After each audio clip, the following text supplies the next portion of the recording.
vous a dit « Mais j'ai perdu mon ticket. Je suis passé dimanche, mais vous étiez fermé dimanche. » J'ai pu être un de ses clients. Donc, comme vous l'avez compris, mon nom est Raphaël Saclay. Et j'ai cofondé la société Hangers, qui est une solution de gestion pour les pressings et les métiers de l'entretien textile, qui vous permettra de chérir vos clients comme jamais. Aussi, comme a pu dire M. Walker, de trouver des nouveaux prospects. Et surtout à moindre effort, parce que ce qu'on va comprendre, c'est que c'est un vrai problème dans le monde du pressing. Donc, moi, ce qui m'est arrivé, c'est que l'histoire commence comme ça. C'est que je viens pas du monde du pressing, je suis un ancien d'Amazon. Et je faisais les solutions digitales pour les nouveaux métiers d'Amazon. Et une question simple, où est ma chemise? J'ai pas une réponse facile. Voilà. Donc l'histoire commence comme ça, et ce qui s'est passé du coup, c'est que je suis passé de l'autre côté du comptoir. C'était en 2017. Et j'essayais de comprendre comment ça se fait qu'une demande qui est simple, parce que Raphaël Saclay, quand il met sa chemise dans sa machine à laver, finalement, c'est pas très compliqué. Le pressing, c'est toute une autre histoire. Et ce que j'ai vu de l'autre côté de ce comptoir, c'est qu'effectivement, pour une chemise, on doit saisir une commande, on doit faire une transaction financière, on doit gérer la production, parce qu'il y a la chemise de Raphaël, mais il y a toutes vos chemises aussi qui attendent d'être repassées. Il va falloir ensuite former le personnel aussi, qui va faire tout ce travail. Il va falloir répondre à des attentes différentes des clients, parce qu'il y a Raphaël Saclay, mais il y a aussi Nike qui travaille avec vous, qui lui veut une facturation. Il va falloir faire peut-être de la livraison pour certains d'entre eux, de plus en plus. Et il va falloir aussi ranger ces vêtements et les stocker un certain temps pour tous ceux qui, pas très disciplinés comme moi, perdent leur ticket et mettent un certain temps à venir rechercher leurs vêtements. Donc le constat, il est là. Et c'est pour ça que je voulais vous montrer ça. Et du coup, ce qu'on a essayé de faire à partir de là, c'est de travailler sur une nouvelle expérience. Alors... Et de là est né Hangers. C'est le bruit un petit peu fort. Et au départ, la première chose qu'on a fait, c'est se mettre là où on était, c'est-à-dire au niveau du comptoir, avec une première caisse connectée qu'on a présentée en 2017, avec cette idée de comprendre quelle est la relation, cette interface qu'on a avec le client, le pressing, et rentrer dans son métier. Alors rentrer effectivement dans ces problématiques au départ de marquage, avec plusieurs solutions qu'on a fait avec eux. Rentrer aussi dans des problèmes de mobilité, où on a fait une autre application qui s'appelle Hangers Remote, qui va être utile en magasin ou lors de la livraison pour les livreurs, pour le suivi des vêtements. Par exemple, si on livre au mauvais endroit, on scanne le QR code, on est géolocalisé et on nous prévient qu'on n'est pas forcément au bon endroit pour la livraison.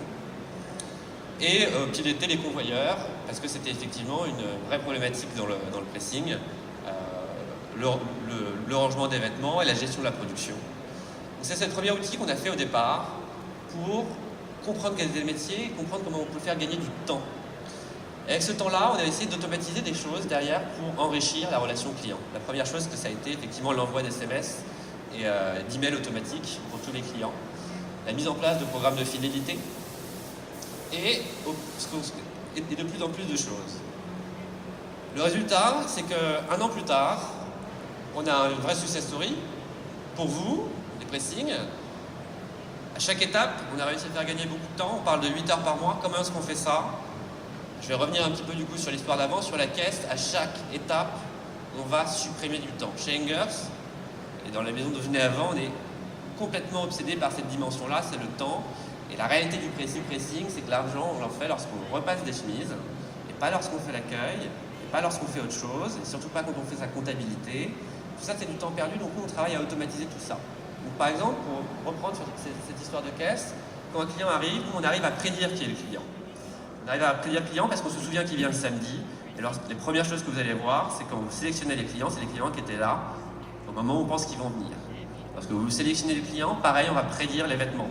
Les vêtements en fonction de ses habitudes, en fonction de la saisonnalité, toujours dans cette idée de vous faire gagner du temps de façon inlassable. La production, pareil. Lorsqu'on a sélectionné les vêtements, on doit donner une date. La date, c'est celle de là où on est, ou ça va être celle de l'atelier. On a développé une brique où les différents dépôts d'un pressing sont reliés en temps direct à la production qui est un atelier. Je tiens à dire aussi une chose, c'est qu'on n'a pas oublié qu'on est aussi dans un pressing. On a fait quelque chose qui est très simple, parce que c'est toute l'intelligence derrière, en vérité, elle est automatisée. Donc pour eux, la seule chose qu'ils font, c'est cliquer sur le bouton qui leur a mis devant eux. pour ne pas avoir à se soucier à ces problématiques d'avoir une espèce de machine de guerre devant eux. Voilà. Donc toutes ces opérations-là, sur le client comptoir, puis après sur les clients professionnels, donc on a modélisé tous les types de contrats qui existent dans les métiers qui travaillent avec le pressing, et on va automatiser la facturation, que ce soit pour un contrat d'hôtel, que ce soit pour un contrat de conciergerie, et voilà, un travail de design qui permet de gagner du temps que nous on peut réallouer chez les clients. La conséquence, elle est là, c'est que nous, on a interrogé en fait vos clients. C'est un sondage qu'on a fait sur un panel de 250 clients en mois d'octobre, qu'on a d'ailleurs diffusé après à nos clients, pour voir si déjà ils avaient remarqué un changement dans le traitement qu'ils avaient eu.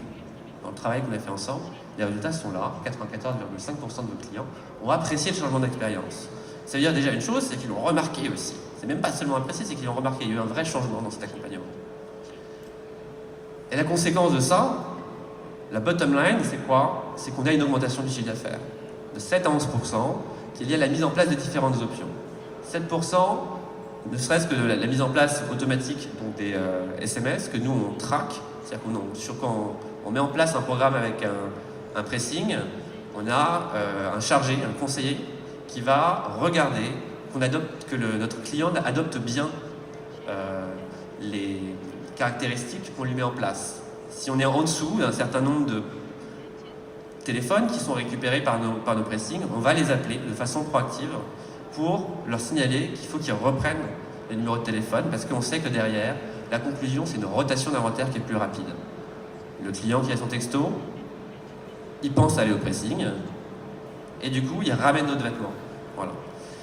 Donc c'est ce travail-là qu'on fait et ensuite, derrière ça, voilà, il y a d'autres choses, des programmes de fidélité. On a travaillé la carte de prépaiement qui est la nôtre. On a aussi travaillé, en plus de la nôtre qui est gratuite, on a travaillé avec un autre partenaire qui s'appelle Les Habitués, qui est dans plus de 600 commerçants en région parisienne et qui a cet outil qui est assez génial, il va sélectionner tous les clients qui ne sont pas les vôtres, mais qui sont à proximité de chez vous, dans les autres commerçants, une carte fidélité cross-métier, et il va leur envoyer des campagnes pour les ramener chez vous.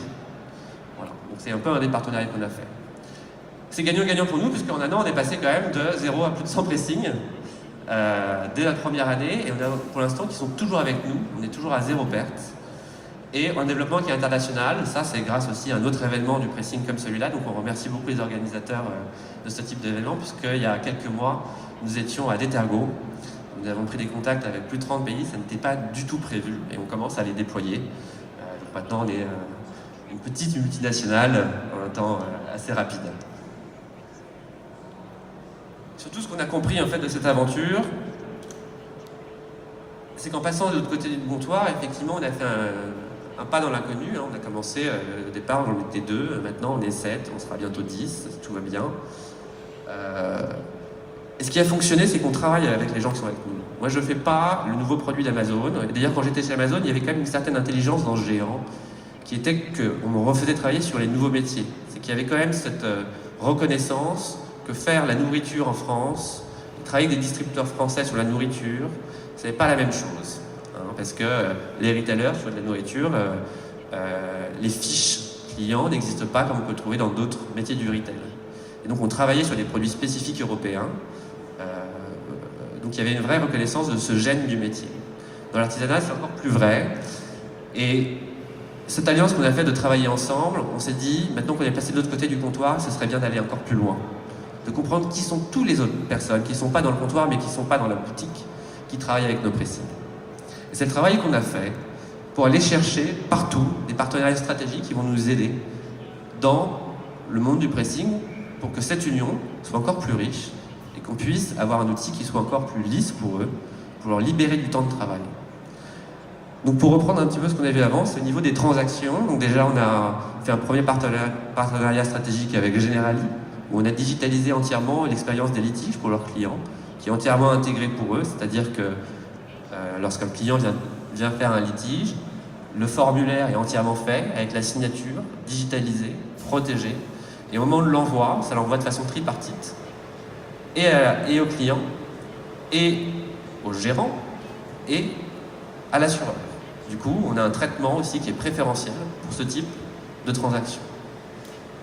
Toujours la transaction, mais qui est une transaction en plus en infrastructure, c'est qu'on a été aussi sélectionné dans le programme Activate d'Amazon, puisque pour un projet que je vais vous donner après, on va avoir besoin d'une structure très complexe pour pouvoir soutenir le métier du pressing, et que sur ces problématiques-là, ils vont nous accompagner. Donc ça, c'est la toute dernière nouvelle qui date d'il y a quelques semaines. Ce qu'on s'est rendu compte aussi, c'est qu'en dehors du pressing, il faut faire venir des choses dans le pressing, donc c'est tout ce qui est achat, production. Et là derrière, ça veut dire appeler un commercial, que lorsqu'on appelle un commercial, finalement, c'est le même moment que tous nos collègues appellent le commercial parce que c'est le début de la saison. Et donc on a digitalisé cette expérience de la même façon avec un système d'ordering complètement intégré à un des leaders de la distribution en France, qui est le groupe Romera, et maintenant Romera CFN Adelia, pour avoir cette idée où justement, on n'a plus besoin de prendre son téléphone, tout est à portée de main, on n'a pas besoin de changer systématiquement d'outil et de le réapprendre, on est devant son outil qui a la caisse 8 heures par jour, c'est la même expérience, et comme ça on a un process qui est fluide et on ne perd pas de temps.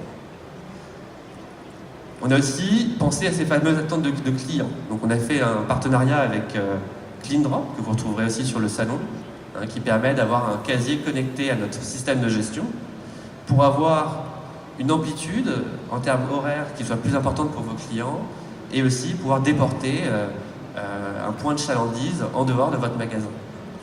Un autre partenariat qui n'est pas ici, mais donc c'est les habitués, qui permet de faire un lien avec tous les clients des commerçants qui ne sont pas les commerçants des pressings, mais qui sont à proximité de vous, pour pouvoir créer des synergies entre vos fichiers clients. Un des gros partenariats aussi qu'on a fait, c'est qu'en fait, il y a une chose qu'il faut savoir, c'est que dans les deux cofondateurs, il y a moi-même qui suis issu d'Amazon, mais il y a mon Benjamin qui travaille à stand d'arrache-pied pendant que je suis là, qui lui est le premier ingénieur de la branche PDP, qui est la structure des points relais de la Poste, et qui est aussi la maison où est Stuart. Donc on a été incubé en fait par cette maison. Donc on a travaillé avec eux sur les problématiques de gestion, de livraison, des vêtements, pour les pressings. Donc ça va faire maintenant plusieurs mois qu'on travaille avec eux. On a fait le passage en production une semaine avant le salon officiellement. C'est-à-dire qu'on a fait des bêta-tests avec un pressing Netomatic, dont certains ont pu entendre parler récemment, et qui vont permettre d'ouvrir un service de livraison à des pressings qui ne sont pas livreurs, parce que ce n'est pas votre métier, et donc apporter un service supplémentaire. Bien sûr, avec les convoyeurs, donc là je vous ai mis 2 marques, en vérité on travaille avec toutes les marques, et c'est ceux-là avec lesquels on a les liens les plus forts aujourd'hui. Maintenant, on arrive à un moment où on pense qu'on a réussi notre pari, qui est d'être intervenu à tous les endroits où l'on pouvait pour vous offrir le temps d'investir quelque chose qui n'est pas encore votre réflexe, c'est-à-dire le digital.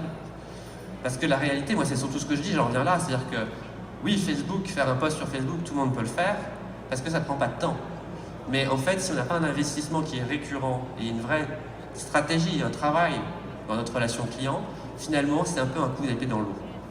Et donc ce qu'il faut, c'est être certain, avoir une certaine visibilité sur le temps qu'on va pouvoir dégager là-dessus, pour pouvoir investir de nouveaux services et faire quelque chose autour du digital, sachant que ça n'est pas son métier.